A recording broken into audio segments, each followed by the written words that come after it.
ಓಂ ತ್ರೈಲೋಕ್ಯ ಸಂಪದಾಲೇಖ್ಯ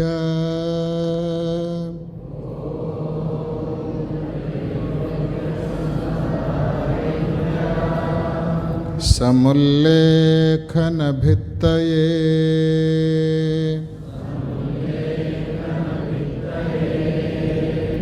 ಸಚ್ಚಿದಾನಂದ ರೂಪಾಯ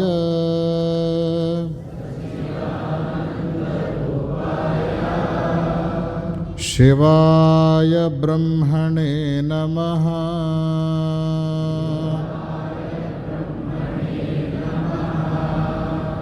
ಯಾಮಾಹುಃ ಸರ್ವಲೋಕಾನಾಂ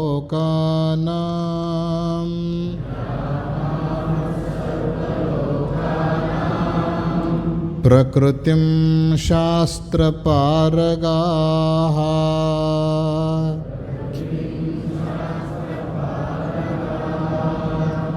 ತಾಂ ಧರ್ಮಚಾರಿಣೀಂ ಶಂಭೋಃ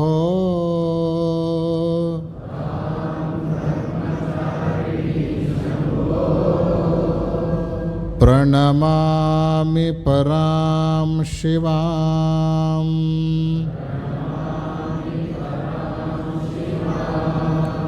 ಓಂ ಅಸತೋ ಮಾ ಸದ್ಗಮಯ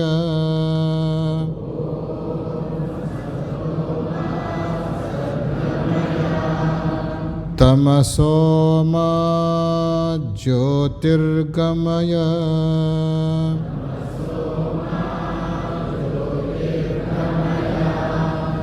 ಮೃತ್ಯೋರ್ಮಾ ಅಮೃತಂಗಮಯ.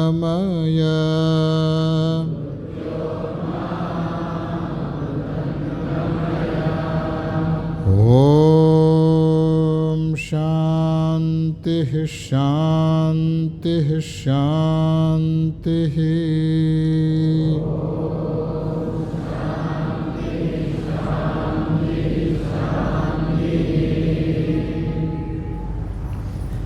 ಶಕ್ತಿ ವಿಶಿಷ್ಟ ಪರಬ್ರಹ್ಮಣೇ ನಮಃ. ಪಂಡಿತಂ ಪಂಡಿತಾರಾಧ್ಯಂ ಪಿಂಡಾದಿಸ್ಥಲಬೋಧಕಂ ಅಖಂಡಂ ದಂಡವದ್ವಂದೇ ಸೂರ್ಯಮಂಡಲಮಂಡಿತಂ. ಸದಾ ಸ್ಮರಣೀಯರಾದ ಶ್ರೀಶೈಲ ಪೀಠದ ಗುರುಪರಂಪರೆಯನ್ನು ಭ್ರಮರಾಂಭ ಮಲ್ಲಿಕಾರ್ಜುನ ಸ್ವಾಮಿಯರನ್ನು ಮನದಲ್ಲಿ ನೆನೆದು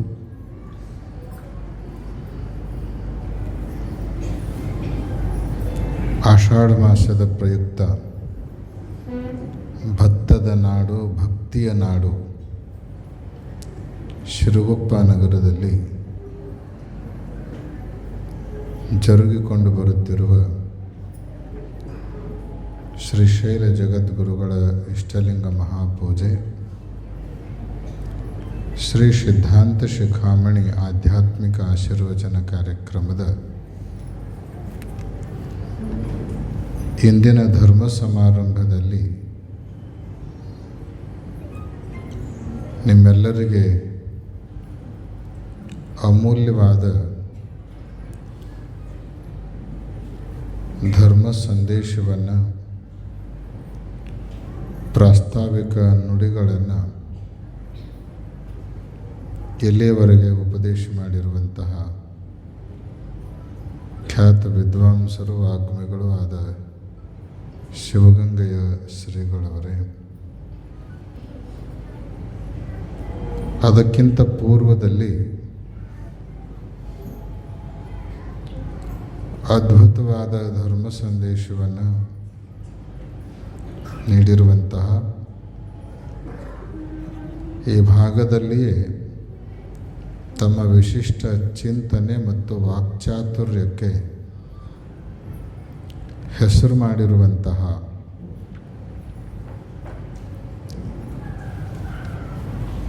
ಶ್ರೀ ಷಟ್ಸ್ಥಲ ಬ್ರಹ್ಮ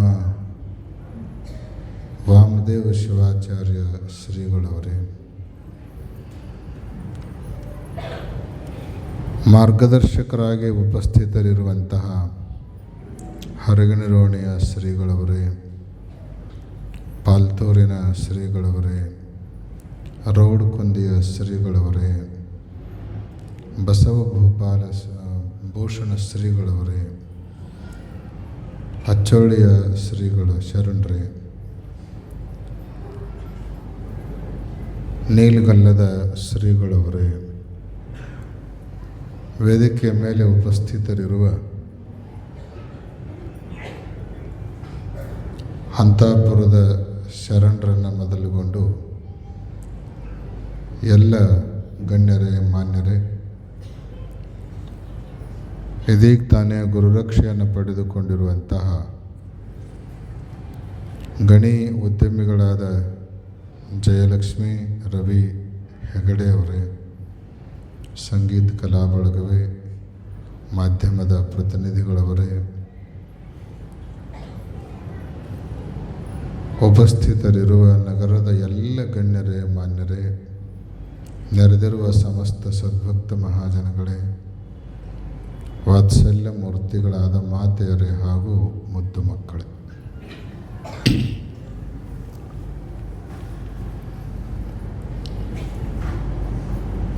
ಕಾರ್ಯಕ್ರಮ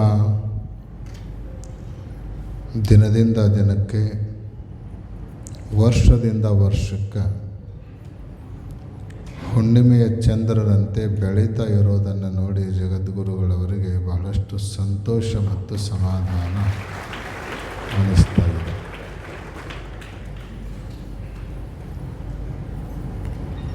ಮೊದಲು ದೊಡ್ಡ ಕಲ್ಯಾಣ ಮಂಟಪ ಆಗ್ಯದ. ಇಷ್ಟು ಜನ ತುಂಬಿತ್ತು ಅಂದ್ರೆ ಬೇಕಾದಷ್ಟು ಆಗುತ್ತೆ ಅಂತ ಅಂದ್ಕೊಳ್ತಿದ್ವಿ. ಆದರೆ ಈಗ ದೊಡ್ಡದಾಗಿರುವ ಈ ಕಲ್ಯಾಣ ಮಂಟಪನೇ ಸಣ್ಣದು ಅನ್ನೋ ರೀತಿಯಲ್ಲಿ ಜನ ಕಿಕ್ಕಿರಿದು ಸೇರ್ತಾ ಇರೋದು ಜನರಲ್ಲಿ, ಭಕ್ತರಲ್ಲಿ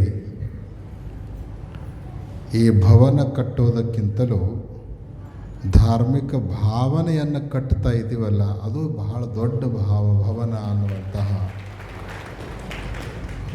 ಭಾವನೆಯನ್ನು ಈ ಸಂದರ್ಭದಲ್ಲಿ ವ್ಯಕ್ತ ಮಾಡಲಿಕ್ಕೆ ಬಯಸ್ತೀವಿ. ಇಲ್ಲಿಯವರೆಗೆ ಎಮ್ಮೆಗನೂರಿನ ಶ್ರೀಗಳವರು, ಶಿವಗಂಗೆಯ ಶ್ರೀಗಳವರು ಹಲವಾರು ವಿಚಾರಗಳನ್ನು, ಕೆಲವೊಂದಿಷ್ಟು ಬಹಿರಂಗ, ಕೆಲವೊಂದಿಷ್ಟು ಅಂತರಂಗದ ಸಂಗತಿಗಳನ್ನು ನಿಮ್ಮೆಲ್ಲರ ಮುಂದೆ ಬಿಚ್ಚಿಟ್ಟಿದ್ದಾರೆ.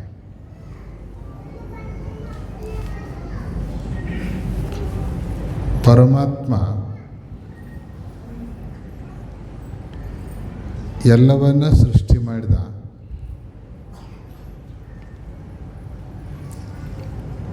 ಅತ್ಯಮೂಲ್ಯವಾದದ್ದನ್ನು ಒಳಗಿಟ್ಟ. ಅತ್ಯಮೂಲ್ಯವಾದದ್ದನ್ನು ಒಳಗಿಟ್ಟ. ನಮ್ಮ ದೃಷ್ಟಿಯನ್ನು ಮಾತ್ರ ಹೊರಗೆ ನೋಡುವಂಗಿಟ್ಟ. ತೊಳಲಾಡ್ತಾ ಇರೋ ಜನರನ್ನು ನೋಡಿ ಖುಷಿ ಪಡ್ತಾ ಇದ್ದಾನೆ.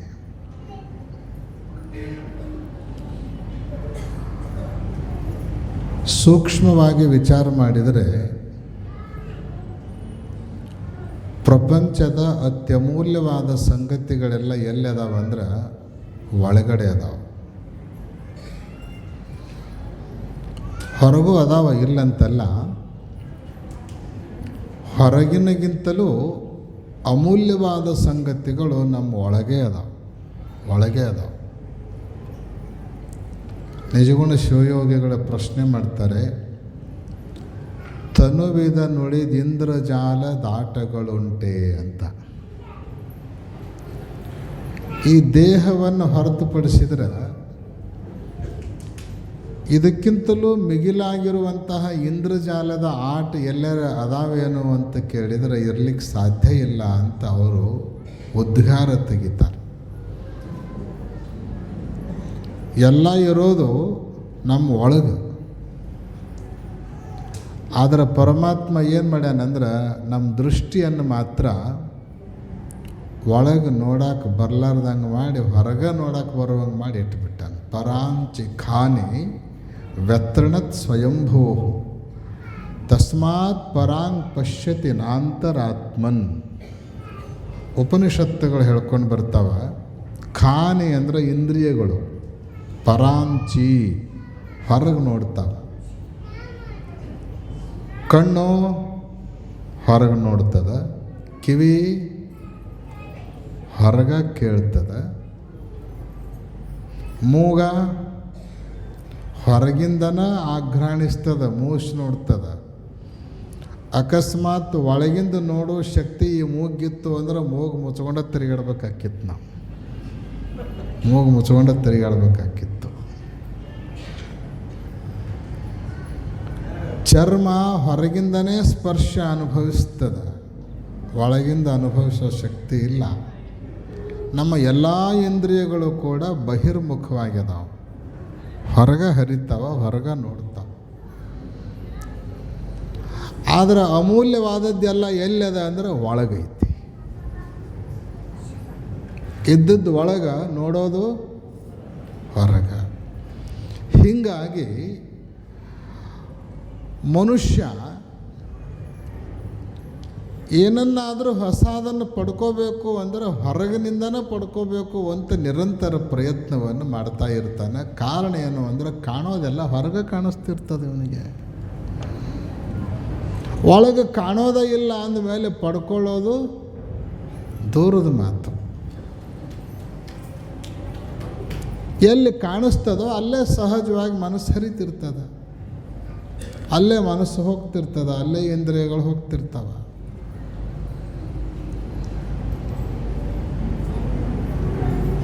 ನಾವು ವಾಹನದಲ್ಲಿ ಬರ್ತಾ ಇದ್ದಂತೇನೆ ಎಮ್ಮಿಗನೂರು ಸ್ವಾಮಿಗಳು ಮಾತು ಕೇಳಿದ್ವಿ ನಾವು. ಅಲ್ಲಮ್ಮ ಪ್ರಭುದೇವರೊಂದು ವಚನ ಹೇಳ್ತಿದ್ರು ಅವರು. ಅಪರಿಮಿತವಾದ ಕತ್ತಲೆಯಲ್ಲಿ ವಿಪರೀತದ ಬೆಳಕು ಅಂತ ವಚನಕಾರರು ಉದ್ಗಾರ ತೆಗಿತಾರೆ. ಒಳಗ ಅದ್ಭುತವಾಗಿರುವಂಥ ಬೆಳಕು ತುಂಬಿಕೊಂಡದ. ಆ ಬೆಳಕು ಎಷ್ಟು ದೊಡ್ಡದದ ಅಂದ್ರೆ ಕೋಟಿ ಸೂರ್ಯ ಸಮಪ್ರಭಂ. ಒಬ್ಬ ಸೂರ್ಯ ಅಲ್ಲ, ಒಬ್ಬ ಸೂರ್ಯನ ಪ್ರಖರವಾದ ತೇಜವನ್ನು ನೋಡಲಿಕ್ಕೆ ಈ ಕಣ್ಣಿನಿಂದ ಸಾಧ್ಯ ಇಲ್ಲ. ಸಾಧ್ಯ ಐತೆ 12-1 ಗಂಟೆಗೆ ಮ್ಯಾಲೆ ನೋಡಿ ಸೂರ್ಯನ ನೋಡ್ರಿ ಗೊತ್ತಾಕತ್ತೆ ನಿಮಗೆ. ನೋಡ್ಲಿಕ್ಕೆ ಆಗಂಗಿಲ್ಲ. ಅಂಥ ಒಂದು ಕೋಟಿ ಸೂರ್ಯರು ಒಂದು ಕಡೆಗೆ ಬಂದು ನಿಂತ್ಕೊಂಡ್ರೆ ಎಷ್ಟು ಬೆಳಕಾಗುತ್ತೋ ಅಷ್ಟು ಬೆಳಕು ನಮ್ಮ ಒಳಗೈತಿ ಅಂತ ಹೇಳ್ತಾರೆ ಅವರು, ಒಳಗೈತಿ ಅಂತ. ಆದರೆ ದುರ್ದೈವ ಏನು ಅಂದರೆ ಆ ಬೆಳಕನ್ನು ನೋಡೋ ಶಕ್ತಿ ನಮ್ಮ ಕಣ್ಣಿಗಿಲ್ಲ. ಹೆಂಗೆ ಮಾಡಿಟ್ಟಂದು ದೇವರು, ನಮ್ಮ ಕಣ್ಣಿಗಿಲ್ಲ.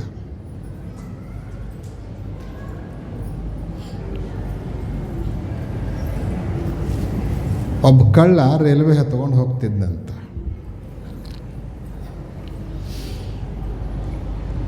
ಅವನ ಜೊತೆಗೆ ಸಹ ಪ್ರಯಾಣಿಕರು ಇದ್ದರು. ಕಳ್ಳನ ಕೆಲಸ ಏನ್ರಿ?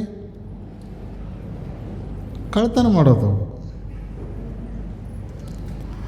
ಅದ ಟ್ರೈನ್ನೊಳಗೆ ಅವನ ಸೀಟಿನ ಮಗ್ಲನ ಒಬ್ಬ ವ್ಯಾಪಾರಿ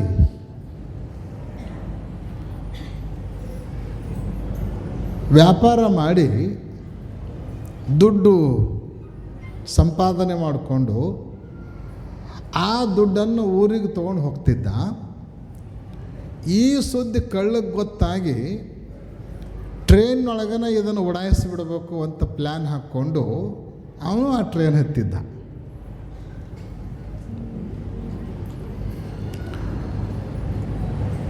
ವ್ಯಾಪಾರಿ ಜನ ಭಾಳ ಹುಷಾರಿರ್ತಾರೆ, ಭಾಳ ಬುದ್ಧಿವಂತರಿರ್ತಾರೆ ಅವರು.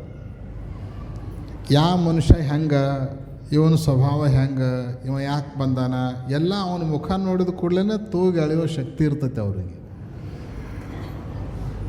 ಇವ ಕಳ್ಳ ಟ್ರೈನ್ ಹತ್ತಿದ ಕೂಡಲೇ ಅವನ ಮುಖ ನೋಡಿದ ಕೂಡಲೇ ಗೊತ್ತಾಯ್ತು ಅವನಿಗೆ ಇವ ಹೊಂಚ ಹಾಕೆ ಬಂದಾನ ಆಸಾಮಿ.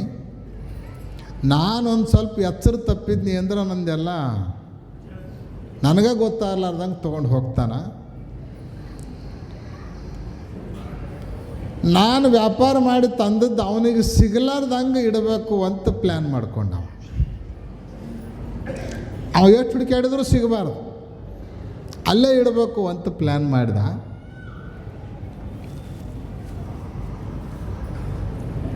ರಾತ್ರಿ ಆದ ಕೂಡಲೇ ಮಲ್ಕೋಬೇಕಲ್ಲ, ಟ್ರೈನ್ಯಾಗ 2 ದಿವಸದ ಪ್ರಯಾಣ ಇತ್ತು, ದೂರದ ಊರಿಗೆ ಹೋಗಿದ್ರು, ದೂರ ಊರಿಂದ ಬರ್ತಾಯಿದ್ರು. ಅವ ಏನು ಮಾಡ್ತಿದ್ದ ಅಂದ್ರೆ, ಗಂಟಿಲ್ಲೇ ಐತಿ, ಈ ಚೀಲ್ನಾಗ ಹಾಕಿಟ್ಟಾನ. ಇವ ಮಲ್ಕೊಂಡು ಕೂಡಲೇ ಅದನ್ನು ತೊಗೊಂಡು ಹೋಗಿಬಿಡ್ಬೇಕು ಅಂತ ಹೇಳಿ ಹೊಂಚು ಹಾಕ್ಕೊಂಡು ಹಗಲತ್ತೆಲ್ಲ ಲೆಕ್ಕ ಹಾಕ್ಕೊಂಡಿರಾಮ. ರಾತ್ರಿ ಅವ ಮಲಗಿದ ತಕ್ಷಣ ಅವನ ಬ್ಯಾಗೆಲ್ಲ ಹುಡುಕಾಡ್ತಿದ್ದ, ಒಳಗೆ ಗಂಟೆ ಸಿಗ್ತಿರ್ಲಿಲ್ಲ ಅವನಿಗೆ. ಅವನ ಬ್ಯಾಗು, ಅವನ ಸೀಟ್ ಕೆಳಗಿರುವಂತಹ ಸಾಮಾನುಗಳಲ್ಲಿ ಎಲ್ಲ ಕಡೆ ಹುಡುಕಾಡವ. ಅವ ವ್ಯಾಪಾರಿ ಮಾತ್ರ ಆರಾಮ್ ನಿದ್ದೆ ಹೊಡಿತಿದ್ದ. ಇವ ಕಳ್ಳ ಅಲ್ಲಿ ಹುಡುಕು ಇಲ್ಲಿ ಹುಡುಕು ಬೆಳತನಕ ಹುಡುಕಾಡೋದು, ಗಂಟು ಮಾತ್ರ ಸಿಗ್ತಿರ್ಲಿಲ್ಲ ಅವನಿಗೆ. ಗಂಟು ಮಾತ್ರ ಸಿಗ್ತಾನೆ ಇರಲಿಲ್ಲ. 1 ದಿವಸ ಹೋಯ್ತು, 2 ದಿವಸ ಹೋಯ್ತು, 3 ದಿವಸನೂ ಕಳೀತು. ಇಳಿಯೋ ಸ್ಟೇಷನ್ ಸಮೀಪ ಬಂತು. ಅವ ಕಳ್ಳ ವ್ಯಾಪಾರಿ ಹತ್ರ ಬಂದು ನಮಸ್ಕಾರ ಮಾಡಿದ್ನಂತ. ಇನ್ನು ಮುಂದೆ ನಾ ಏನು ನಿಮ್ಮ ಮುಂದೆ ಮುಚ್ಚಿಡಂಗಿಲ್ಲ, ನಾನು ಹೇಳಿ ಕೇಳಿ ಕಳ್ಳ ವ್ಯಾಪಾರ ಮಾಡಿಕೊಂಡು ದುಡ್ಡು ತೊಗೊಂಡು ಮನೆಗೆ ಹೊಂಟಿದ್ರು ನೀವು, ಗೊತ್ತಾಗಿ ಅದನ್ನು ತೊಗೊಂಡು ಹೋಗ್ಬೇಕಂತ ಬಂದೆ. 2 ದಿವಸ ರಾತ್ರಿ ಎಲ್ಲ ಹುಡುಕಾಡಿದ್ನಿ. ಮುಂಜಾನೆ ಎದ್ದು ಕೂಡಲೇ ಗಂಟು ನಿಮ್ಮ ಹತ್ರ ಇರ್ತಿತ್ತು, ರಾತ್ರಿ ಮಾತ್ರ ಗಂಟು ಇರ್ತಿರ್ಲಿಲ್ಲ. ಎಲ್ಲಿ ಇಡ್ತಿದ್ರು ನೀವು? ನನ್ನಂಥ ಚಾಣಾಕ್ಷ ಕಳ್ಳನ ಕೈಗೆ ಸಿಗಲಾರ್ದ ಹಂಗೆ ಮುಚ್ಚಿ ಎಲ್ಲಿ ಇಡ್ತಿದ್ರು ನೀವು ಅಂತ ಕೇಳಿದವ. ಆವಾಗ ವ್ಯಾಪಾರಿ ಅಂದ, ಅದನ್ನು ನೀ ಕೇಳಬಾರ್ದು, ನಾ ಹೇಳಬಾರ್ದು ಅಂದವ. ನೀ ಕೇಳಬಾರ್ದು, ನಾ ಹೇಳಬಾರ್ದು. ಅಲ್ಲ, ನಾ ಹೇಳಿಬಿಟ್ಟನಿಗೆ ನಾ ಕಳ್ಳ ಅಂತ ಹೇಳಿ ಇನ್ನು ಮುಂದೆ ನಿಮ್ಮದು ಕದಿಯೋ ಪ್ರಶ್ನೆನೇ ಇಲ್ಲ. ನಿಮ್ಮೂರಿಗೆ ನೀವು ಹೊಂಟ್ರಿ, ನಮ್ಮೂರಿಗೆ ನಾ ಹೊಂಟೆ, ಇನ್ನು ಹೇಳಕ್ಕೆ ನಿಮ್ದೇನು ಸಮಸ್ಯೆ ಐತಿ ಅಂತ ಕೇಳಿದ ಅವ ಕಳ್ಳ. ನೀ ಕೇಳ್ಕೊಂಡು ಹೋಗಬೇಕು ಅಂತ ಬಹಳ ಉತ್ಸುಕನಾಗಿದ್ದೆ ಅಂದರೆ ಹೇಳ್ತೇನೆ ಕೇಳು. ನಾ ರಾತ್ರಿ ಮಲ್ಕೊಳ್ಳುವಾಗ ನೀ ಏನು ವಾಶ್ರೂಮ್ಗೆ ಹೊಕ್ಕಿದ್ದೆಲ್ಲ, ನೀ ವಾಶ್ರೂಮ್ಗೆ ಹೋಗಿ ಬರೋದ್ರಾಗನ ನನ್ನ ಗಂಟು ತೆಗೆದು ನಿನ್ನ ತೆಲೆದಿಂಬು ಕೆಳಗಿಟ್ಟಿದ್ದು ನಾನು ಅಂತ ಹೇಳ್ದ.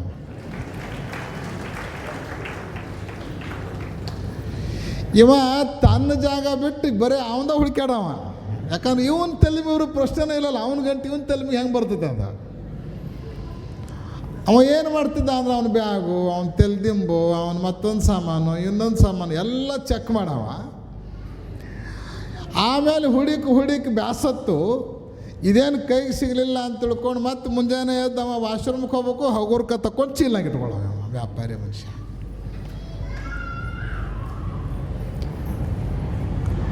ಮೂರು ದಿವಸ ಹುಡುಕಾಡಿದ್ರು ಗಂಟು ಕೈಗೆ ಹತ್ತಲಿಲ್ಲ. ಕಾರಣ ಏನು? ಎಲ್ಲಿತ್ತು ಗಂಟದು? ಎಲ್ಲಿತ್ತು? ತನ್ನ ತೆಲೆದಿಂಬು ಕೆಳಗೆ ಇತ್ತದು. ಅವನ ತೆಲೆದಿಂಬು ಕೆಳಗೆ ಇದ್ರೂ ಕೂಡ ಅದು ಅವನಿಗೆ ಸಿಗಲಿಲ್ಲ. ಯಾಕಂದ್ರೆ ಅಲ್ಲಿ ಅವ ಹುಡುಕಾಡಲೇ ಇಲ್ಲ. ದೇವರು ಏನು ಮಾಡ್ಯಾನಂದ್ರೆ ನಮ್ಮ ಗಂಟು ನಮ್ಮ ಒಳಗೆ ಇಟ್ಟಾನ. ಆದ್ರೆ ನಾವೇನು ಮಾಡಾಕತ್ತೀವಿ ಅಂದ್ರೆ ಹೊರಗೆ ಹುಡುಕಾಡಕತ್ತೀವಿ, ಎಲ್ಲನೂ ಹೊರಗೆ ಹುಡುಕಾಡಕತ್ತೀವಿ. ಇಟ್ಟದ್ದು ಒಳಗೆ, ಹುಡುಕಾಡೋದು ಹೊರಗೆ. ಹೆಂಗೆ ಸಿಗಕ್ಕೆ ಸಾಧ್ಯ ಐತಿ? ಸಿಗಕ್ಕೆ ಸಾಧ್ಯ ಅದ? ಸೂಜಿ ಎಲ್ಲಿ ಕಳ್ಕೊಂಡಿವು ಅಲ್ಲೇ ಹುಡುಕಾಡ್ಬೇಕು ಅದನ್ನು, ಹೌದು? ಕಳ್ಕೊಂಡದ್ದು ಒಂದು ಕಡೆಗೆ, ಹುಡ್ಕೋದು ಇನ್ನೊಂದು ಕಡೆಗೆ ಆದ್ರೆ ಎಲ್ಲರೂ ಸಿಗುತ್ತ? ಒಬ್ಬ ಹೆಣ್ಮಗಳು ಅಡುಗೆ ಮನ್ಯಾಗ ಸೂಜಿ ಕಳ್ಕೊಂಡಿದ್ಲಂತ, ಅಂಗಳದಾಗ ಬಂದು ಹುಡುಕಾಡಕತ್ತಿದ್ಲಂತ. ಆಕಿ ಅಂಗಳದಾಗ ಬಂದು ಹುಡುಕಾಡಕತ್ತಿದ ಕೂಡಲೇ ಆ ಹೆಣ್ಮಗಳು ಹುಡುಕಾಡ್ತಾಳಂತ ಹೇಳಿ ಆಕೆಗೆ ಸಹಾಯ ಮಾಡಬೇಕು ಅಂತ ಮತ್ತೊಂದು 4 ಮಂದಿ ಹುಡುಗರು ಬಂದರು. ಮತ್ತೊಂದು 4 ಮಂದಿ ಹೆಣ್ಮಕ್ಳು ಬಂದರು. 10-12 ಮಂದಿ ಹುಡುಕ್ಯಾಡಕತ್ತಾರ. ಆವಾಗ ಅವರು ಕೊನೆಗೊಬ್ಬ ಬುದ್ಧಿವಂತಿಕೆಯಿಂದ, ಅಜ್ಜಿ ಸೂಜಿ ಬಹಳ ಸಣ್ಣ ವಸ್ತು, ಅಂಗಳ ಬಹಳ ದೊಡ್ಡದದ, ಎಲ್ಲಿ ಕಳೆದತಿ ಅಂತ ಹೇಳಿ ಒಂದು ಜಾಗ ಗುರುತು ಮಾಡಿ ಕೊಟ್ಟೆ ಅಂದರೆ ಅಲ್ಲೇ ಹೆಚ್ಚು ಲಕ್ಷ ಕೊಟ್ಟು ಹುಡುಕಾಡಕ್ಕೆ ಅನುಕೂಲ ಆಗುತ್ತೆ, ಎಲ್ಲಿ ಕಳೆದತಿ ಅಂತ ಕೇಳಿದರು. ಆವಾಗ ಹೆಣ್ಮಗಳಲ್ಲೂ ಅದನ್ನು ಕೇಳಾರ್ದ ಇದ್ರೆ ಚಲೋ ಅಂದ್ಲಕ್ಕೆ. ಅಲ್ಲ, ಕೇಳಾರ್ದ ಇದ್ರೆ ಚಲೋ ಅಂದ್ರೆ ಮತ್ತೆ ಅದು ಗೊತ್ತಾಗೋದು ಹೆಂಗೆ? ಒಂದು ಏರಿಯಾ, ಪರ್ಟಿಕ್ಯುಲರ್ ಏರಿಯಾ ಹೇಳಿದೆ ಅಂದ್ರೆ ಅಲ್ಲಿ ಹುಡುಕಾಡ್ತೀವಿ ಅಂದರು. ಅವಾಗ ಹೆಣ್ಮಗಳಲ್ಲೂ ಸೂಜಿ ಅಡುಗೆ ಮನೆಯಾಗ ಕಳೆದೈತಿ. ಹಣಿ ಬಡ್ಕೊಂಡ್ರು ಅವರು. ಅಲ್ಲ, ಕಳ್ಕೊಂಡಿದ್ದ ಅಡುಗೆ ಮನ್ಯಾಗ ಹುಡುಕಾಡೋದು ಇಲ್ಲೇ, ನೀನು ಹುಚ್ಚಿ ನಮ್ಮನ್ನು ಹುಚ್ಚರು ಮಾಡಿದೆ ನೀನು ಅಂತ. ಇಲ್ಲೇ ಹುಡುಕಾಡಕತ್ತಿದಿ, ಎಲ್ಲಿ ಕಳ್ಕೊಂಡಿಯೋ ಅಲ್ಲೇ ಹುಡುಕಾಡ್ಬೇಕು. ಅದು ನನಗೂ ಗೊತ್ತೈತಿ ಅಂದ್ಲಕ್ಕೆ. ಅದು ನನಗೂ ಗೊತ್ತದ, ಎಲ್ಲಿ ಕಳ್ಕೊಂಡು ಅಲ್ಲೇ ಹುಡುಕಾಡ್ಬೇಕು, ಕಳೆದದ್ದು ಅಡುಗೆ ಮನ್ಯಾಗ ನಾನು ಅಂಗಳದಾಗ ಹುಡುಕಾಡಕತ್ತೀನಿ ಅಂತ ಹೇಳಿ. ಆದ್ರೆ ಇಲ್ಲಿ ಯಾಕೆ ಬಂದು ಹುಡುಕಾಡಕತ್ತೀನಿ ಅಂದ್ರೆ ಕರೆಂಟ್ ಹೋಗ್ಯಾವ, ಅಡುಗೆ ಮನ್ಯಾಗ ಬೆಳಕಿಲ್ಲ. ಕತ್ತಲ್ದಾಗ ಹೆಂಗೆ ಹುಡುಕಾಡೋದು? ಕತ್ತಲ್ದಾಗ ಹುಡುಕಾಡಿದ್ರೆ ಸಿಗ್ತತೇನ ಅದು? ಅದ್ರ ಸಂಬಂಧ ಇಲ್ಲಿ ಬೆಳಕೈತಿ, ಇಲ್ಲಿ ಬಂದು ಹುಡುಕಾಡಕತ್ತೇನೆ ಅಂದ್ಲ. ಅವಾಗ ಅವ ಅಂದ, ಅಜ್ಜಿ ಕಳ್ಕೊಂಡಲ್ಲಿ ಕತ್ಲೈತೆ ಅಂತ ಹೇಳಿ ಬೇರೆ ಕಡೆ ಬೆಳಕು ನೋಡಿ ಹುಡುಕಾಡಿದ್ರೆ ಕಳ್ಕೊಂಡದ್ದೇನು ಬೆಳಕಿನ ಹತ್ತ ಹುಡುಕಾಡ್ಕೊಂಡು ಬರ್ತೈತನ ಅದು? ಅದೇನು ಜಾಗ ಚೇಂಜ್ ಮಾಡಿ ಇಲ್ಲಿ ಬರೋಂಗಿಲ್ಲ. ಬುದ್ಧಿವಂತಿಕೆ ಏನು ಅಂದ್ರೆ ಕಳ್ಕೊಂಡಲ್ಲಿ ಕತ್ಲೈತೆ ಅಂತ ತಿಳ್ಕೊಂಡು ಬೆಳಕಿದ್ದಲ್ಲಿ ಬಂದು ಹುಡುಕಾಡೋದಲ್ಲ, ಕತ್ಲಿದ್ದಲ್ಲಿ ಬೆಳಕ ಮಾಡ್ಕೊಂಡು ಎಲ್ಲಿ ಕಳ್ಕೊಂಡಿವು ಅಲ್ಲೇ ಹುಡುಕಾಡ್ಬೇಕು. ಅದೇ ಬುದ್ಧಿವಂತಿಕೆ ಅಂತ ಹೇಳಿ. ಅಲ್ಲೇ ಹುಡುಕಾಡ್ಬೇಕು. ಕತ್ಲೈತೆ ಅಂದ್ರೆ ಬೆಳಕ ಮಾಡ್ಕೋಬೇಕು. ನಮ್ದೆಲ್ಲ ಏನಾಗಿದೆ ಅಂದ್ರೆ ಹಿಂಗಾಗಿದೆ ಪರಿಸ್ಥಿತಿ. ಒಳಗೆ ಕತ್ಲ, ಹೊರಗೆ ಬೆಳಕು. ಕಳ್ಕೊಂಡದ್ದು ಒಳಗೆ, ಹುಡುಕಾಡೋದು ಹೊರಗೆ. ಒಂದು ಕ್ಷಣ ಕೂತ್ಕೊಂಡು ಕಣ್ಣು ಮುಚ್ಚಿಕೊಂಡು ಧ್ಯಾನ, ಮೌನ ಇವುಗಳನ್ನು ನಾವು ಮಾಡ್ತಾ ಸಾಗಿದ್ರೆ ಒಳಗೂ ಕೂಡ ಬೆಳಕು ಬರ್ತದೆ. ಅದನ್ನು ಸಿದ್ಧಾಂತ ಶಿಖಾಮಣಿಯಲ್ಲಿ ಹೇಳಿದರು. ಅಂತರ್ಲಿಂಗ ಅನುಸಂಧಾನಂ ಆತ್ಮವಿದ್ಯಾ ಪರಿಶ್ರಮ ಗುರುಪಾಸನ ಶಕ್ತಿಶ್ಚ ಕಾರಣಂ ಮೋಕ್ಷ ಸಂಪದ. ಮೊದಲನೇ ಕಾರಣ ಏನು ಅಂದ್ರೆ ನಮ್ಮ ಒಳಗಿರುವಂತಹ ಲಿಂಗವನ್ನು ನಾವು ಅನುಸಂಧಾನ ಮಾಡಬೇಕು. ಇದಕ್ಕೆ ಮೊದಲು ಒಂದು ಕಂಡೀಷನ್ ಏನು ಗೊತ್ತೇ ನಿಮಗೆ? ಒಳಗಿರೋ ಲಿಂಗವನ್ನು ಅನುಸಂಧಾನ ಮಾಡಬೇಕು ಅಂದರೆ ಒಳಗೆ ಒಂದು ಲಿಂಗ ಐತಿ ಅನ್ನೋದು ಮೊದಲು ನಮಗೆ ಗೊತ್ತಾಗಬೇಕು. ಲಿಂಗ ಐತಿ ಅಂತ ಗೊತ್ತಾಗಲಾರ್ದನ ಹುಡುಕಕ್ಕೆ ಸಾಧ್ಯ ಇಲ್ಲ, ಅನುಸಂಧಾನ ಮಾಡಲಿಕ್ಕೆ ಸಾಧ್ಯ ಇಲ್ಲ. ಗೊತ್ತಾಗೋದು ಯಾರಿಂದ? ಗುರುವಿನ ಮೂಲಕ. ಗುರುಪಾಸನ ಶಕ್ತಿಶ್ಚ, ಗುರುವಿನ ಮೂಲಕ ಅದು ಗೊತ್ತಾಗೋದು. ಗುರು ಏನು ಕೊಡ್ತಾನ? ಜ್ಞಾನವನ್ನು ಕೊಡ್ತಾನ. ಆ ಜ್ಞಾನವೇ ಆತ್ಮವಿದ್ಯಾ ಪರಿಶ್ರಮ. ಗುರು ದಯಪಾಲಿಸಿರುವಂತಹ ಆ ಆತ್ಮವಿದ್ಯೆಯ ಮೂಲಕ ನಾವು ಅಂತರ್ಲಿಂಗ ಅನುಸಂಧಾನವನ್ನು ಮಾಡಿದ್ರೆ ಅಲ್ಲಿ ಅದ ಅನ್ನೋದು ನಮಗೆ ಗೊತ್ತಾಯ್ತು ಅಂದ್ರೆ ಆವಾಗ ಅದರ ಅನುಸಂಧಾನವನ್ನು ಮಾಡಿ ನಾವು ಮೋಕ್ಷವನ್ನು ಪಡೆಯಲಿಕ್ಕೆ ಸಾಧ್ಯ ಇದೆ.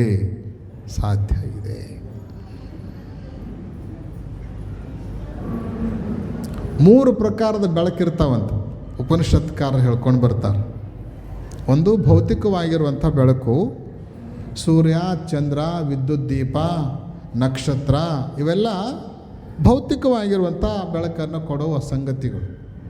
ಹೌದು, ಕಣ್ಣು ತೆರೆದು ಕೂಡಲೇ ಕಾಣಿಸ್ತಾವೆ. ಇವನ್ನೆಲ್ಲ ನೋಡ್ಬೋದು ನೀವು. ಸೂರ್ಯನ ಬೆಳಕು ನೋಡ್ಬೋದು, ಚಂದ್ರನ ಬೆಳಕು ನೋಡ್ಬೋದು, ವಿದ್ಯುತ್ ದೀಪನೂ ನೋಡ್ಬೋದು, ನಕ್ಷತ್ರದ ಬೆಳಕು ನೋಡಬಹುದು. ಭೌತಿಕವಾದ ನೇತ್ರಗಳ ಮೂಲಕ ನೋಡುವಂಥ ಎಲ್ಲ ಬೆಳಕುಗಳು ಕೂಡ ಭೌತಿಕವಾದ ಬೆಳಕು. ಎರಡನೇದ್ದು ಮಾತು ಕೂಡ ಒಂದು ಬೆಳಕು. ಮಾತು ಕೂಡ ಒಂದು ಬೆಳಕು. ಅದಕ್ಕೆ ವಾಗ್ವಾವ ಜ್ಯೋತಿ ಅಂತ ಉಪನಿಷತ್ತಿನಲ್ಲಿ ಬರ್ಕೊಂಡು ಬಂದಾರೆ. ಮಾತು ಹೆಂಗೆ ಬೆಳಕಾಗಕ್ಕೆ ಸಾಧ್ಯ ಐತ್ರಿ? ಮಾತೇನು ಬೆಳಕ ಕೊಡ್ತತಿ? ಕತ್ತಲ್ದಾಗ ಮಾತಾಡಿದ್ರೆ ಏನು ಕಾಣಿಸ್ತತಿ ಅಂತ ನೀವು ಅನ್ಬೋದು. ಆದರೆ ಮಾತು ಕೂಡ ಒಂದು ಬೆಳಕು.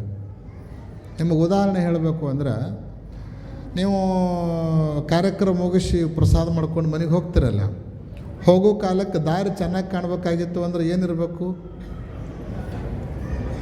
ದಾರಿ ಮೇಲೆ ಏನಿರಬೇಕು? ಬೆಳಕಿರಬೇಕು. ಎಲ್ಲಿ ತೆಗ್ಗದ, ಎಲ್ಲಿ ದಿನ್ಯದ, ಎಲ್ಲಿ ಕಲ್ಲದಾವ, ಎಲ್ಲೇ ಕಚ್ಚಾ ರಸ್ತೆ ಐತಿ, ಎಲ್ಲಿ ಚಲೋ ರಸ್ತೆ ಐತಿ, ಇದೆಲ್ಲ ಕಾಣಬೇಕಾಗಿತ್ತು ಅಂದರೆ ಬೆಳಕಿರಬೇಕು. ಬೆಳಕಿದ್ರೆ ಮಾತ್ರ ಕಾಣಿಸ್ತದ. ಹಂಗೆ ಮಾತು ಕೂಡ ನಮ್ಮ ಬದುಕಿಗೆ ದಾರಿಯನ್ನು ತೋರಿಸೋ ಕೆಲಸ ಮಾಡ್ತದೆ, ಬೆಳಕನ್ನು ಚೆಲ್ಲೋ ಕೆಲಸ ಮಾಡ್ತದೆ. ನಿಮ್ಗೆ ಉದಾಹರಣೆ ಹೇಳಬೇಕು ಅಂದರೆ, ಯಾರೋ ಒಬ್ಬರು ಮನುಶಾಂತಿ ಕರೆದಿದ್ರು ಅಂತ ಇಟ್ಕೋರು ನಿಮ್ಮನ್ನು. ನಿಮಗೆ ಆ ದಿವಸ ಹೋಗ್ಲಿಕ್ಕಾಗಲಿಲ್ಲ, ಮಾರನೇ ದಿವಸ ಹೋದ್ರಿ. ಹೊಸ ಮನೆ, ಸಾಯಂಕಾಲ 8 ಗಂಟೆ ಆಗ್ಯದ, ಕತ್ಲದ. ಮನ್ಯಾಗ ಏನೈತೆ ಅಂಥೇಳಿ ನಿಮಗೂ ಗೊತ್ತಿಲ್ಲ. ನೀವು ಹೋಗೋದಕ್ಕೆ ಕರೆಂಟ್ ಹೋಯ್ತು. ನೀವು ಹೋಗೋದಕ್ಕೆ ಕರೆಂಟ್ ಹೋಯ್ತು. ಒಳಗೆ ಕುಂತಾನ ಗೆಳೆಯ. ಹೊಸ ಮನೆ ಎಲ್ಲೇನೈತೆ ನಿಮಗೆ ಗೊತ್ತಿಲ್ಲ, ಎಂದೂ ಬಂದಿಲ್ಲ. ಒಂದು ಸ್ವಲ್ಪ ದೀಪ ಹಚ್ಕೊಂಡು ಬರ್ತೀನಿ ನಿಂದರು ಅಂದ. ಕಡ್ಡಿ ಪೆಟ್ಟಿಗೆ ಅವನಿಗೆ ಸಿಗಲಿಲ್ಲ. ಎಷ್ಟೋ ತನಕ ನಿಂದ್ರೋದು? ಒಂದು ಕೆಲಸ ಮಾಡು, ನಾ ಹೇಳ್ಕೋತ ಹೋಗ್ತೀನಿ, ಹಂಗೆ ನೀವು ಬರ್ಕೋತ ಹೋಗು ಅಂತ ಹೇಳಿ ಅವ ಮೊದಲು ಹೇಳ್ದ, ಅಲ್ಲಿ ಎಲ್ಲಿ ನಿಂತೀನಿ ನೀನು? ಮನೆ ಹತ್ತ ನಿಂತ್ಕೊಂಡೀನಿ. ಅಲ್ಲೊಂದು ಹೊಸ್ತಲದ, ದಾಟಿ ಒಳಗೆ ಬಾ. ಒಳಗೆ ಹೋದ್ರಿ. ಒಂದು 4 ಹೆಜ್ಜೆ ಮುಂದಕ್ಕೆ ಬಾ, ಅಲ್ಲಿ ಮುಂದೆ ಮೆಟ್ಲದಾವ, ಹತ್ಕೊಂಡು ಮ್ಯಾಲೆ ಬಾ ಅಂತ ಹೇಳ್ದ. ಅದೇ ರೀತಿ ಮ್ಯಾಲೆ ಹೋದ್ರಿ. ಆಮೇಲೆ ಮ್ಯಾಲೆ ಬಂದಮೇಲೆ ಒಂದು 4 ಹೆಜ್ಜೆ ಮುಂದಕ್ಕೆ ಬಂದು ಬಲಕ್ಕೆ ತಿರುಗು ಅಂತ ಹೇಳ್ದ. ಬಲಕ್ಕೆ ತಿರುಗಿದ್ರಿ. ಒಂದು 10 ಹೆಜ್ಜೆ ಮುಂದಕ್ಕೆ ಬಂದು ಎಡಕ್ಕೆ ಬಾ ಅಂತ ಹೇಳ್ದ. ಎಡಕ್ಕೆ ಹೋದ್ರಿ. ಆಮೇಲೆ ಅಲ್ಲೇ ಅವ ಕೂತ್ಕೊಂಡಿದ್ದ, ಕರ್ಕೊಂಡು ನಿಮ್ಮನ್ನು ಕೈ ಹಿಡಿದು ಒಳಗೆ ಕರ್ಕೊಂಡು ಹೋದ. ಯಾರು ತೋರಿಸಿದ್ರು ಅಲ್ಲೇ? ದಾರಿ ಎದ್ರಾಗ ಕಾಣಿಸ್ತು ನಿಮಗೆ?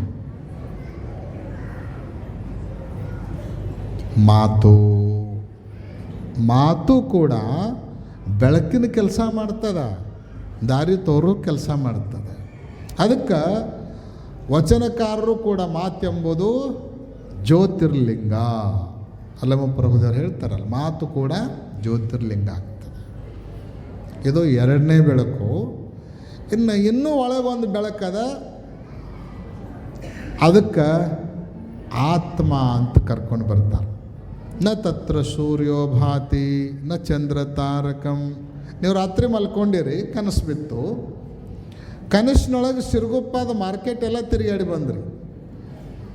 ಸೀರೆ ಅಂಗಡಿಗೆ ಹೋದ್ರಿ, ಬಟ್ಟೆ ಅಂಗಡಿಗೆ ಹೋದ್ರಿ, ಸ್ವೀಟ್ ಅಂಗಡಿಗೆ ಹೋದ್ರಿ, ಬಾಂಡೆದ ಅಂಗಡಿಗೆ ಹೋದ್ರಿ, ಎಲ್ಲ ಕಡೆ ತಿರುಗಾಡಿ ಬಂದ್ರಿ. ನೀವು ಮಲ್ಕೊಳ್ಳುವಾಗ ಎಲ್ಲ ಲೈಟ್ ಆರಿಸಿ, AC ಹಚ್ಕೊಂಡು, ಮ್ಯಾಲೊಂದು ಹೊಚ್ಕೊಂಡು ಗಚ್ಚಿಗಡ್ದು ಮಲ್ಕೊಂಡಿರ್ತೀರಿ. ಕನಸಿನೊಳಗೆ ಮಾರ್ಕೆಟ್ ಎಲ್ಲ ತಿರುಗಾಡಿ ಬರ್ತೀರಿ. ಮಾರ್ಕೆಟ್ನೊಳಗಿನ ಎಲ್ಲ ಅಂಗಡಿಗಳು ನಿಮಗೆ ಕಾಣ್ತಾವ. ಯಾವ ಬೆಳಕಿನಾಗ ಕಂಡು?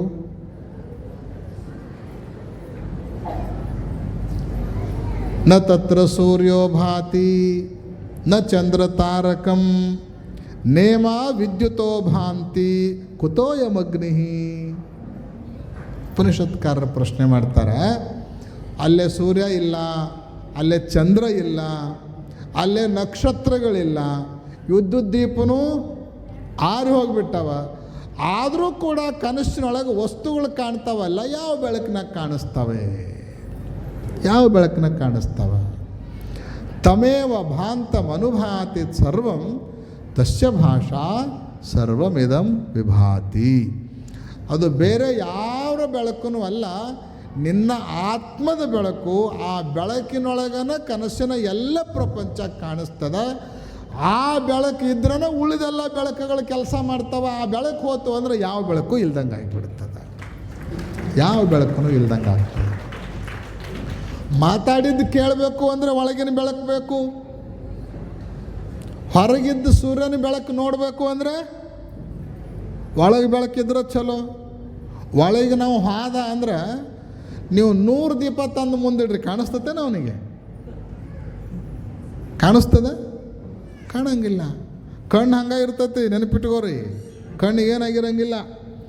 ಪ್ರಸಂಗ ಬಂದ್ರೆ ಆ ಕಣ್ಣು ತೆಗೆದು ಇನ್ನೊಬ್ರಿಗೆ ಹಾಕ್ತಾರ.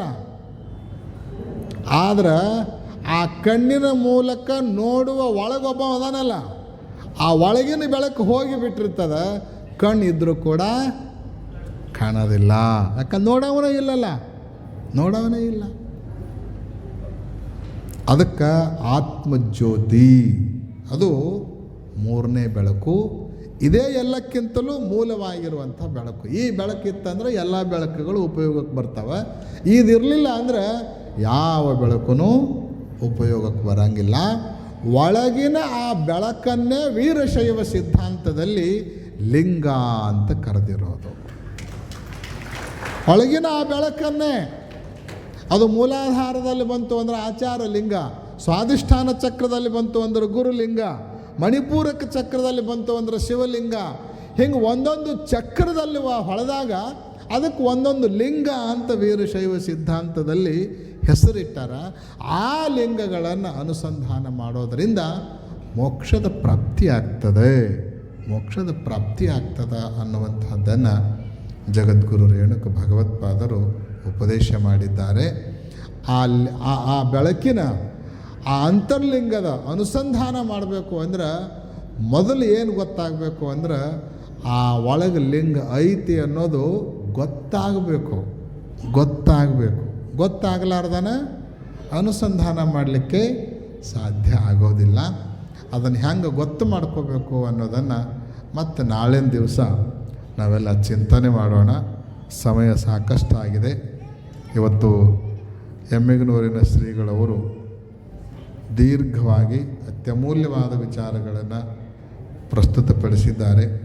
ಈ ಭಾಗದಲ್ಲಿ ಶ್ರೇಷ್ಠ ವಾಗ್ಮಿಗಳು, ಒಳ್ಳೆಯ ಚಿಂತಕರು ಅಷ್ಟೇ ಅಲ್ಲ, ಉತ್ತಮ ಬರಹಗಾರರು ಅಂದ್ರೆ ನಮ್ಮ ಎಮ್ಮಿಗನೂರಿನ ಶ್ರೀಗಳವರು. ಸುಮಾರು 100 ವಚನಗಳನ್ನು ಅವರು ಬರೆದಿಟ್ಟಾರ. ಇನ್ನೇನು ಅವು ಮುದ್ರಣಕ್ಕೆ ಹೋಗ್ಬೇಕಷ್ಟ. ಅವು ಕೂಡ ಅಮೂಲ್ಯವಾಗಿರುವಂಥ ಹೊತ್ತಿಗೆಯಾಗಿ ಬರಲಿದ್ದಾವೆ. ಅಂತಹ ಶ್ರೀಗಳು ಉಪಸ್ಥಿತರಿದ್ದಾರೆ. ನಮ್ಮ ಶಿವಗಂಗೆ ಶ್ರೀಗಳವರ ಮಾತಂತೂ ನೀವು ಕಳೆದ 4 ದಿವಸದಿಂದ ಕೇಳ್ತಾನೇ ಇದ್ದೀರಿ. ವಿದ್ವತ್ಪೂರ್ಣವಾಗಿರುವಂತಹ, ಚಿಂತನಪರವಾಗಿರುವಂತಹ, ಅಧ್ಯಯನಪೂರ್ಣವಾಗಿರುವಂತಹ ಅನೇಕ ವಿಚಾರಗಳನ್ನು ಅವರು ನಿಮಗೆಲ್ಲ ಉಪದೇಶ ಮಾಡ್ತಾ ಬಂದವರಾಗಿದ್ದಾರೆ. ಮೊನ್ನೆ ನೀವು ದಾರಿ ಕಾದ್ರಿ, ನಿನ್ನೆ ನಾವು ಮೊದಲು ದಾರಿ ಕಾದ್ವಿ, ಇವತ್ತು ಮತ್ತೆ ನೀವು ದಾರಿ ಕಾದಿರಿ, ಮತ್ತು ನಾಳೆ ನಾವು ಕಾಯುವ ಪರಿಸ್ಥಿತಿ ಬರ್ತದೆ. ಅಂತೂ ದಾರಿ ಯಾರು ಕಾದರೂ ಕೂಡ ಜ್ಞಾನ ಮಾತ್ರ ನಿಂತಿಲ್ಲ, ಅದು ಪ್ರವಹಿಸ್ತಾ ಬರ್ತಾ ಇದೆ ಅನ್ನೋದೇ ಒಂದು ಸಂತೋಷದ ಸಂಗತಿ ಅನ್ನುವಂಥ ಮಾತನ್ನು ಈ ಸಂದರ್ಭದಲ್ಲಿ ವ್ಯಕ್ತ ಮಾಡಿ, ಬಳ್ಳಾರಿಯಲ್ಲಿ ಬೇರೆ ಬೇರೆ ಕಾರ್ಯಕ್ರಮಗಳಿದ್ದ ಕಾರಣಕ್ಕೆ ಸ್ವಲ್ಪ ವಿಳಂಬ ಆಗಿದೆ. ಆದರೆ ನಮ್ಮ ಬರುವಿನ ನಿರೀಕ್ಷೆಯ ವಿಳಂಬವನ್ನು ನಮ್ಮ ಶಿವಗಂಗೆ ಶ್ರೀಗಳು ಮತ್ತು ಎಮ್ಮಿಗನೂರಿನ ಶ್ರೀಗಳವರು ತುಂಬಿದ್ದಾರೆ ಅನ್ನುವಂಥ ಸಂತೋಷವನ್ನು ಈ ಸಂದರ್ಭದಲ್ಲಿ ವ್ಯಕ್ತ ಮಾಡಿ, ಇವತ್ತು ವಿಶೇಷವಾಗಿ ಆದೋನಿಯಿಂದ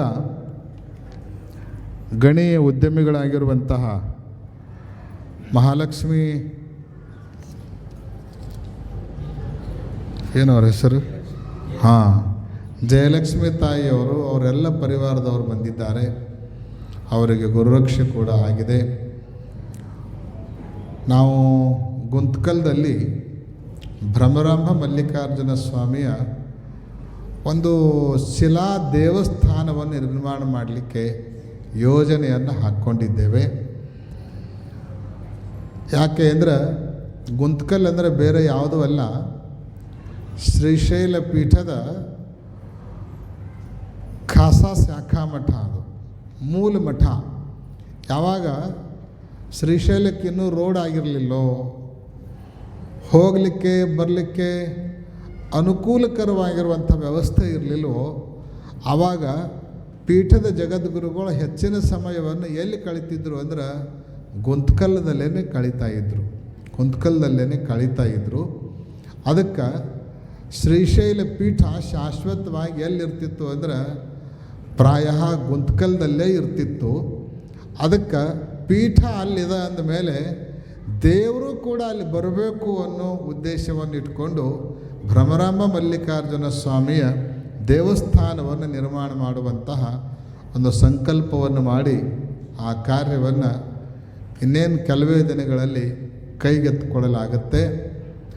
ಆ ದೇವಸ್ಥಾನ ನಿರ್ಮಾಣಕ್ಕೆ ಬೇಕಾಗಿರುವಂತಹ ಶಿಲೆಗಳನ್ನು ನಾವು ದಾನವಾಗಿ ಕೊಡ್ತೀವಿ ಅಂತ ಮುಂದೆ ಬಂದವರು ಯಾರು ಅಂದ್ರೆ ನಮ್ಮ ಗಣಿ ಉದ್ಯೋಗಿಗಳಾಗಿರುವಂತಹ ಜಯಲಕ್ಷ್ಮಿ ತಾಯಿಯವರ ಪರಿವಾರದವರು ಘೋಷಣೆಯನ್ನು ಮಾಡಿದ್ದಾರೆ.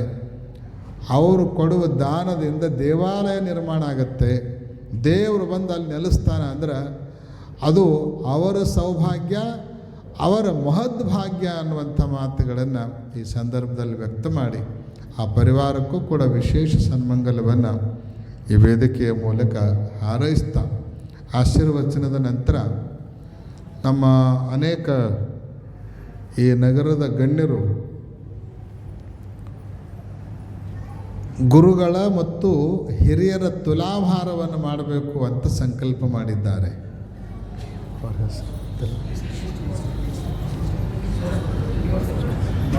ಸಾಮಾನ್ಯವಾಗಿ ನಾವು ವ್ಯವಹಾರದಲ್ಲಿ ಬಳಸ್ತಾ ಇರ್ತೀವಿ ಏನು ಅಂದ್ರೆ ಗುರು ಹಿರಿಯರು ಅಂತ. ಯಾವುದೇ ಒಂದು ಕೆಲಸ ಯಶಸ್ವಿ ಆಗಬೇಕು ಅಂದರೆ ಅದರ ಹಿಂದೆ ಗುರುಗಳು ಬೇಕು, ಹಿರಿಯರು ಕೂಡ ಬೇಕು. ಆ ಉದ್ದೇಶವನ್ನು ಇಟ್ಕೊಂಡು ನಮ್ಮ ಶಿಕ್ಷಕರಾಗಿರುವಂತಹ ಶಿಕ್ಷಕ ವೃತ್ತಿಯಿಂದ ನಿವೃತ್ತಿಯನ್ನು ಹೊಂದಿರುವಂತಹ ನಮ್ಮ ಬಾಗೇವಾಡಿ ಬಸವರಾಜ ಸ್ವಾಮಿ ಅವರು ಈ ಕಾರ್ಯಕ್ರಮದಲ್ಲಿ ಗುರುಗಳ ಮತ್ತು ಹಿರಿಯರ ತುಲಾಭಾರವನ್ನು ಮಾಡಬೇಕು ಅಂತ ಹೇಳಿ ಸಂಕಲ್ಪವನ್ನು ಮಾಡಿದ್ದಾರೆ. ಅಲ್ಲೇ ಗುರುಗಳು ಯಾರು ಅಂದ್ರೆ ಜಗದ್ಗುರುಗಳ ತುಲಾಭಾರ ಆದಮೇಲೆ ಅವ್ರ ದೃಷ್ಟಿಯಲ್ಲಿ ಈ ಭವನ ಕಟ್ಟಲಿಕ್ಕೆ, ಸಮಾಜವನ್ನು ಮುನ್ನಡೆಸಲಿಕ್ಕೆ, ಸಮಾಜದ ಓರೆ ಕೋರೆಗಳನ್ನು ತಿದ್ದಲಿಕ್ಕೆ, ಸಮಾಜದಲ್ಲಿ ಯಾವುದೇ ಸಂಘಟನಾ ಕಾರ್ಯ ಇದ್ದರೂ ಕೂಡ ಅದರೊಳಗೆ ಮುಂಚೂಣಿಯಲ್ಲಿ ನಿಂತ್ಕೊಂಡು ಕೆಲಸ ಮಾಡಿದವರಲ್ಲಿ 5 ಜನರನ್ನು ಆಯ್ಕೆ ಮಾಡಿಕೊಂಡು ಅವರಂದು ಕೂಡ ತುಲಾಭಾರ ಮಾಡಬೇಕು ಅಂತ ತೀರ್ಮಾನ ಮಾಡಿದ್ದಾರೆ. ಆ ಹಿರಿಯರು ಯಾರು ಅಂತ ಕೇಳಿದ್ರೆ ಮೊದಲನೇದಾಗಿ ನಮ್ಮ ಯಾರೂ ಅಲ್ಲಿ ಅನ್ನಂಗಿಲ್ಲ, ಹೇಳಕತ್ತೀವಿ. ಮೊದಲನೇದಾಗಿ ಮಾಜಿ ಶಾಸಕರಾಗಿರುವಂಥ ನಮ್ಮ ಚಂದ್ರಶೇಖರಯ್ಯ ಸ್ವಾಮಿಯವರು ಹಿರಿಯರ ತುಲಾಭಾರದ ಯಾದಿಯಲ್ಲಿ ಬಂದಿರುವವರು. ಆಮೇಲೆ ಹಿರಿಯ ನ್ಯಾಯವಾದಿಗಳಾಗಿರುವಂಥ HK ಮಲ್ಲಿಕಾರ್ಜುನ ಸ್ವಾಮಿಯವರು. ಆಮೇಲೆ ನಮ್ಮ ಪಿಕಾಳ್ ಬ್ಯಾಂಕಿನ ಅಧ್ಯಕ್ಷರಾಗಿರುವಂಥ ಹಿರಿಯರಾದ ಚೊಕ್ಕ ಬಸನಗೌಡರು. ಆ ನಂತರ ಅದೇ ರೀತಿ ಹಿರಿಯರಾಗಿರುವಂಥ ನಮ್ಮ NG ಬಸವರಾಜಪ್ಪ ದಣಿಯರು, ಅವ್ರದ್ದು ಕೂಡ ತುಲಾಭಾರ ನಡೆಯುತ್ತೆ. ಆಮೇಲೆ ಇನ್ನೋರ್ವ ಹಿರಿಯರಾಗಿರುವಂತಹ ನಮ್ಮ ಚನ್ನಬಸನಗೌಡರು. ಈ 5 ಜನ ಹಿರಿಯರ ತುಲಾಭಾರನೂ ಕೂಡ ಈ ವೇದಿಕೆಯಲ್ಲಿ ನಡೆಯೋದದ. ಅದನ್ನೆಲ್ಲ ನೀವು ನೋಡಿ ಸಂತೋಷ ಪಡಬೇಕು. ಅವರೆಲ್ಲರಿಗೂ ಕೂಡ ಅವರ ಕಾರ್ಯವನ್ನು ಸಮಾಜಮುಖಿಯಾಗಿ ಮಾಡಿರುವಂತಹ ಅನೇಕ ಯೋಜನೆಗಳನ್ನು, ಕಾರ್ಯವನ್ನು ನೀವೆಲ್ಲ ಕಣ್ತುಂಬಿಕೊಳ್ಬೇಕು ಅನ್ನುವಂತಹ ಸೂಚನೆಯನ್ನು ತಮಗೆಲ್ಲ ಕೊಡುಮಾಡ್ತಾ ಇಲ್ಲಿಯವರೆಗೆ ಶಾಂತ ಚಿತ್ತದಿಂದ ಕುಳಿತು ಆಶೀರ್ವಚನವನ್ನು ಆಲಿಸಿರುವಂತಹ ತಮ್ಮೆಲ್ಲರಿಗೆ ಜಗದ್ಗುರು ಪಂಚಾಚಾರ್ಯರು, ಶ್ರೀಶೈಲ ಪೀಠದ ಎಲ್ಲ ಜಗದ್ಗುರುಗಳು, ಭ್ರಮರಾಂಬ ಮಲ್ಲಿಕಾರ್ಜುನ ಸ್ವಾಮಿಯರು, ಬಸವಾದಿ ಶಿವಶರಣರು ಆಯುಷ್ಯ ಆರೋಗ್ಯ ಭೋಗ ಭಾಗ್ಯಗಳನ್ನು, ಸುಖ ಶಾಂತಿ ನೆಮ್ಮದಿ ಸಮೃದ್ಧಿಗಳನ್ನು ಕರುಣಿಸಿ ಕಾಪಾಡಲಿ ಹಾಗೆ ಅಂತ ತಿಳ್ಕೊಂಡು ಈ ಸಂದರ್ಭದಲ್ಲಿ ಹಾರೈಸಿ, ಇವತ್ತು ಬೆಳಗಿನ ಜಾವ ಅನೇಕ ತಾಯಂದಿರ ಉಡಿ ತುಂಬುವಂಥ ಕಾರ್ಯಕ್ರಮ ಕೂಡ ಆಗಿದೆ. ಆ ಉಡಿ ತುಂಬುವ ಕಾರ್ಯಕ್ರಮದ ಜೊತೆಗೆ ನಾಳಿನ ದಿವಸ ನೀವೆಲ್ಲ ದೀಕ್ಷಾ ತಗೊಳ್ಳೋದಕ್ಕೂ ಕೂಡ ಬರಬೇಕಂತ ಸೂಚನೆಯನ್ನು ಕೊಟ್ಟಿದ್ದೇವೆ. ಎಷ್ಟು ಮಂದಿ ಹೆಸರು ಬರ್ಸಿರೋ? ಹೆಸರು ಬಂದವನು ಯಾರು ಬರ್ಕೊಂಡಾರೋ ಇಲ್ಲ ಯಾರಿಗೆ ಗೊತ್ತು. ಹಾಂ, ಲಿಸ್ಟ್ ಅದ. ಇನ್ನೂ ಯಾರಾದರೂ ದೀಕ್ಷೆಯನ್ನು ತಗೊಳ್ಳದೇ ಇರುವವರು, ಎದೆ ಮೇಲೆ ಯಾರಾದರೂ ಲಿಂಗವನ್ನು ಧಾರಣೆ ಮಾಡ್ಕೊಳ್ಳದೇ ಇರುವವರು, ನಾಳಿಂದೆಲ್ಲ ಲಿಂಗ ಧಾರಣೆಗೆ ಎಲ್ಲರಿಗೂ ಮುಕ್ತವಾಗಿರುವಂಥ ಅವಕಾಶ ಇರ್ತದೆ. ತಾವೆಲ್ಲ ಲಿಂಗವನ್ನು ಧರಿಸಿಕೊಂಡು ನಿಜವಾದ ಅರ್ಥದಲ್ಲಿ ವೀರಶೈವ ಲಿಂಗಾಯತರ ಆಗಬೇಕು ಅನ್ನುವಂತಹ ಸೂಚನೆಯನ್ನು ತಮಗೆ ಕೊಡೋದರ ಜೊತೆಗೆ ಇನ್ನೊಂದು ವಿಶೇಷವಾಗಿರುವಂಥ ಸೂಚನೆ ಏನು ಅಂದ್ರೆ, ನಮ್ಮ ಹರಗಿಂಡೋಣಿ ಶ್ರೀಗಳವರು ಸನಾತನ ಅನ್ನುವಂಥ ಒಂದು ಯಾಪನ್ನು, ಸನಾತನ ವೀರಶೈವ ಅನ್ನುವಂಥ ಒಂದು ಯಾಪನ್ನು ಇವತ್ತು ತಯಾರು ಮಾಡಿ ಆ ಮೂಲಕ ವೀರಶೈವ ಲಿಂಗಾಯತ ಧರ್ಮದ ಎಲ್ಲ ಮಠಗಳ, ಆ ಮಠ ಪರಂಪರೆಯಲ್ಲಿ ಬರುವಂಥ ಎಲ್ಲ ಭಕ್ತರ, ಆ ಮಠಗಳಿಗೆ ಮೂಲವಾಗಿರುವಂಥ ಎಲ್ಲ ಪೀಠಗಳನ್ನು ಒಂದು ಕಡೆಗೆ ಶೇಖರಿಸುವಂತಹ, ಒಂದು ಕಡೆಗೆ ಕ್ರೋಢೀಕರಿಸುವಂತಹ ಬಹಳ ಅದ್ಭುತವಾಗಿರುವಂಥ ಕಾರ್ಯವನ್ನು ಕೈಗೆತ್ತಿಕೊಂಡಿದ್ದಾರೆ. ಇದು ಡಿಜಿಟಲ್ ಯುಗ. ನಾವೆಲ್ಲ ಡಿಜಿಟಲ್ ಯುಗದಲ್ಲಿದ್ದೀವಿ, AI ಯುಗದಲ್ಲಿ ಇದ್ದೀವಿ. ಯಾವುದೂ ಕೂಡ ಅಸಾಧ್ಯ ಇಲ್ಲ. ಕಾಗದ ಪೆನ್ನು ಏನೂ ಬೇಕಾಗಿಲ್ಲ. ನಮ್ಮ ಮಾಹಿತಿಯನ್ನು ಆ ಆ್ಯಪಿಗೆ ನಾವು ಅಪ್ಲೋಡ್ ಮಾಡಿದ್ದೀವಿ ಅಂದ್ರೆ ಆ ಆ್ಯಪ್ದೊಳಗೆ ನಾವು ಉಳಿತೀವಿ. ಅಖಂಡವಾಗಿರುವಂಥ ಸನಾತನ ವೀರಶೈವ ಧರ್ಮದ ಆ್ಯಪ್ನ ಮೂಲಕ ನಮ್ಮನ್ನು ಯಾರಾದರೂ ಹುಡುಕಬೇಕು ಅಂದ್ರೆ ಅವರಿಗೆ ನಾವು ಉಪಲಬ್ಧ ಆಗಲಿಕ್ಕೆ ಅನುಕೂಲ ಆಗುತ್ತೆ. ಅದಕ್ಕೆ ಎಲ್ಲರೂ ಅದರೊಳಗೆ ಪಾಲ್ಗೊಂಡು ತಮ್ಮ ಮಾಹಿತಿಯನ್ನು ಅದರೊಳಗೆ ಅಪ್ಲೋಡ್ ಮಾಡೋದ್ರ ಮೂಲಕ ಡಿಜಿಟಲ್ ಆಗಿ ಸಮಾಜ ಸಂಘಟನೆಗೆ ನೀವೆಲ್ಲ ಸಹಕರಿಸಬೇಕು ಅನ್ನುವಂಥ ಸೂಚನೆಯನ್ನು ತಮ್ಮೆಲ್ಲರಿಗೆ ಕೊಡಮಾಡ್ತಾ ತುಲಾಭಾರಕ್ಕೆ ಅನುವು ಮಾಡಿಕೊಟ್ಟು ಆಶೀರ್ವಚನವನ್ನು ಪೂರ್ಣಗೊಳಿಸ್ತಾ ಇದ್ದೀವಿ. ಓಂ ಶಾಂತಿ ಶಾಂತಿ ಶಾಂತಿ.